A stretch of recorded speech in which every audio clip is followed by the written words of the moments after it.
Greetings, grade 12 learners. Greetings, class of 2022.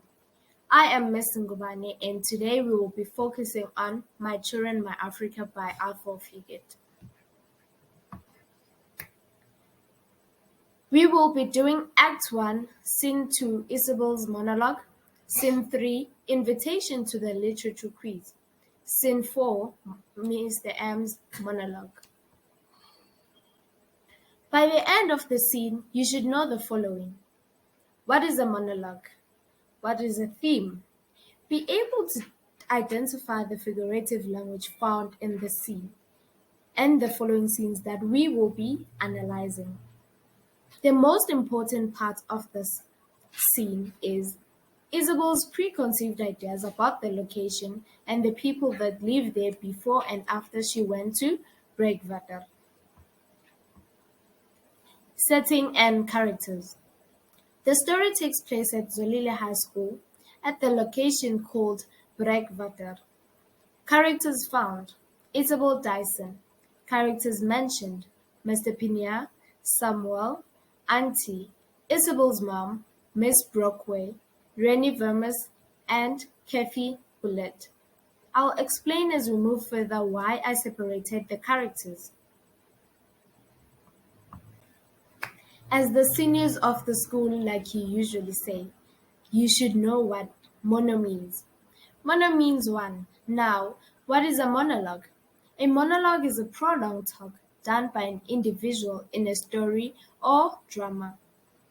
Isabel talks about a place called Breakwater that lies on the edge of Camden, which most people call it the location. She mentioned on her monologue that she didn't even know that the location actually got a name, which is Breakwater. She only knew that it was the location. She complains about how ugly it is and says that some people feel that it should be moved some distance away from town. Who is that? Mr. Pina. He suggests that it should be moved away from town. This is because he says that the very first thing that greeted any visitor coming to town, it is the terrible mess of Breakwater. He should be the one coming with solutions to improve what? The location. She also tells of the filth and poverty of Breakwater.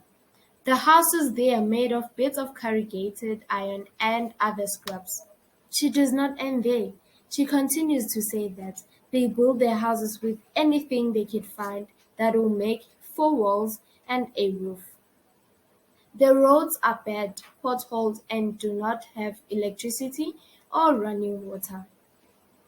She says that when she and her mom or her dad went there to visit Auntie or went to the clinic, they had to drive with Gear 1. Isabel says she ended up being damn glad she was born a white skin. That's very disrespectful. Now, what is a theme? It is the underlying meaning of the story. We have 2 themes in this scene: inequality and living a meaningful life. Apartheid created a lot of inequality between different races in South Africa. Our parents went through that. They suffered through the times of apartheid. Now, Isabel's first monologue supports the theme of inequality because she describes the glaring differences between Camden and Breakwater. She says that our town is very pretty. We got nicely resorted national monument houses and buildings, whilst the location is quite an eyesore by comparison. Living a meaningful life. Isabel is given a chance to see how Black people love. She is surprised that Zolile High School learners look at her as an equal, not as a superior as she thought earlier. Before they went to Zolile High School, Kathy even said, "Don't talk with big words, don't use the big words, talk calmly and slowly."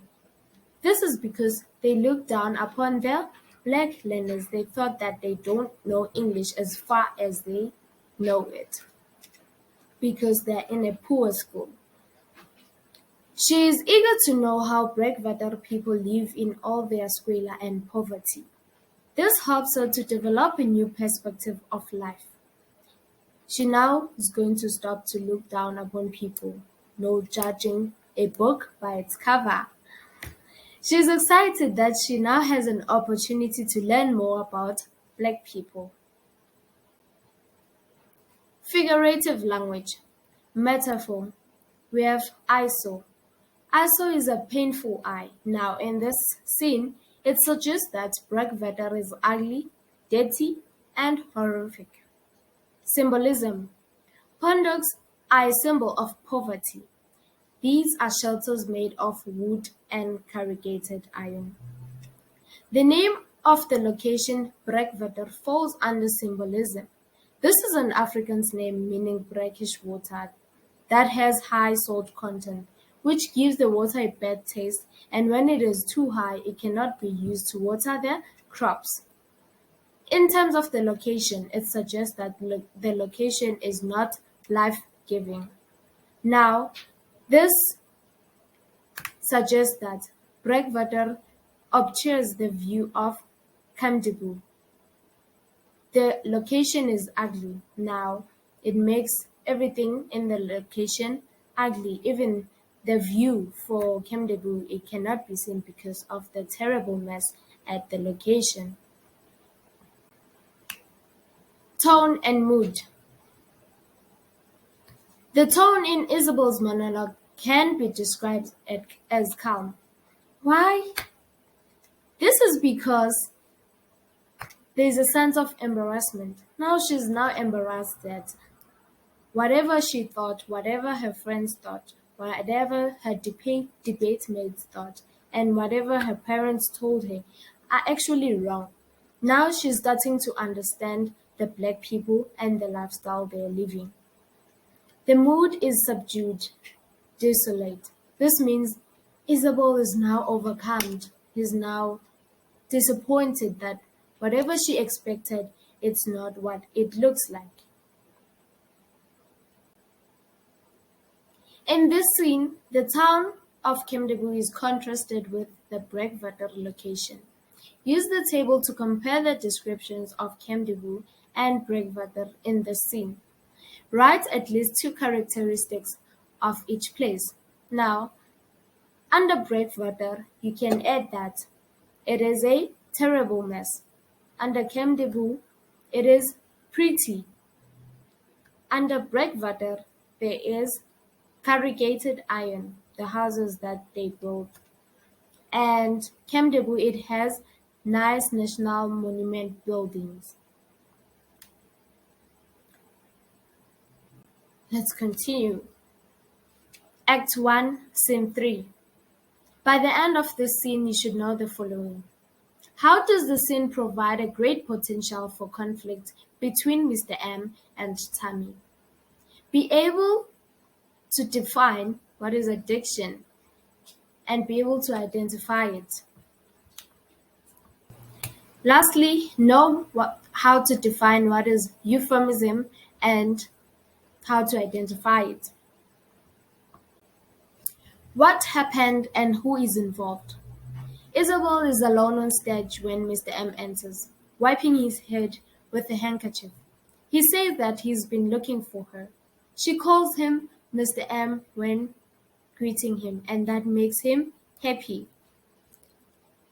He's asked her about the return visit to a school, and she tells him she would be very excited to do so.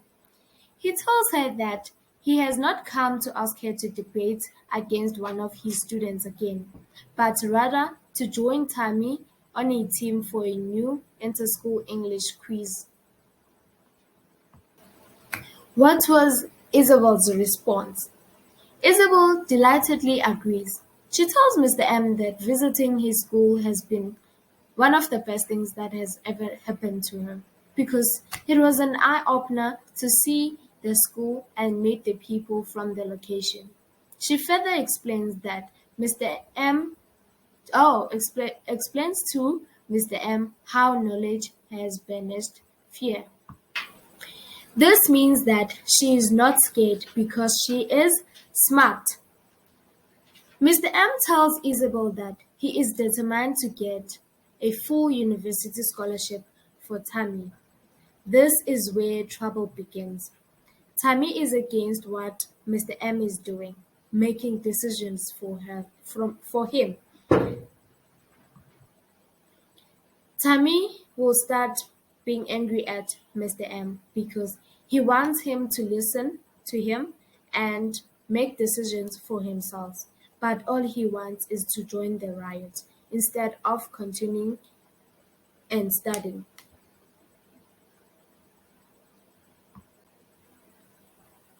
Themes found: generational conflict. Isabel is surprised that Mr. M has not asked Tammy if he wants to take part in the literature quiz taking place in Grahamstown. Mr. M claims that unquestioning respect for authority is part of traditional culture. Tammy disagrees. He feels that Mr. M's views are old-fashioned and he needs to change with the times. He wants Mr. M to take him seriously and ask for his opinions and really listen to what he is saying. Living a meaningful life. Mr. M expresses frustration that apartheid and Bantu education system were designed so that black learners did not have the same opportunities that white learners had. He calls it thus wasted potential and wasted lives. He wants Tammy to get the opportunity to study at the university. He thinks this will give Tammy the chance to live a meaningful life and to fulfill his potential as a leader. He believes that Tammy is a born leader. What is addiction? It is a choice of words that is used to convey what? A message. In this scene, Mr. M speaks in a very formal register throughout the scene. He says that, "My apologies for descending on you out of the blue like this." This formal register suggests him seem very old-fashioned, like Tammy says. He should move with the times. Isabel uses a more formal register and sound like she's having a normal conversation with her peers. Oh, she's starting to get comfortable with Mr. M. She says "yeah" instead of "yes". This makes her sound more relaxed and casual. Euphemism. Knowledge has banned fear. Isabel is white, and she is not affected by apartheid as much as the black people. Her interaction with black people happens for a day, and still she is able to have different perspective about black people. Euphemism, sorry, lenders. It is the choice of words that a person uses instead of offending them. Now, Isabel is a white person alone in the location now. She tries to not to offend the black people with using such words that they normally use in Kamdibu as to describe the people. She does not want to hate them because now she realizes that they are actually good people and it's just that their standard of living is not as good as they want. Act 1, Scene 4. The aim of the scene, not the lesson, learners. By the end of the scene, you should know the following. Be able to identify the tone and mood. Name and explain the meaning of three animals that in Mr. M's zoo. Where does Mr. M's passion for education come from? Characters found: Mr. M. Characters mentioned: Black Confucian, Nero Roman, and Reverend Mbopa. What happened and who is involved? Mr. M begins by talking about Confucius's ideas on life. Who is the Confucius? He is the Chinese philosopher and teacher that lived from 551 to 479 BC. Mr. M says, I claim him as my teacher. This is because his philosophy emphasizes humanness, loyalty, virtue, and morality, which the apartheid system failed to do. He tells about Confucius's life.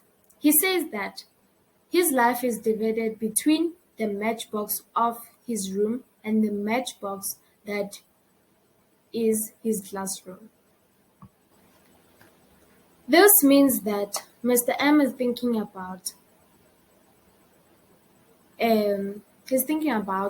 his judgments from the people, from the learners who are protesting outside during his traveling from the classroom of Zolile High School to his room at Reverend Boba's house. And he also mentions that his hope is the one that's most disappointing him. Now, Mr. M asserts that he cannot rest easily. His worry cannot be ignored because of what is happening to his people. He recognizes that injustice in his country, and this troubles him greatly.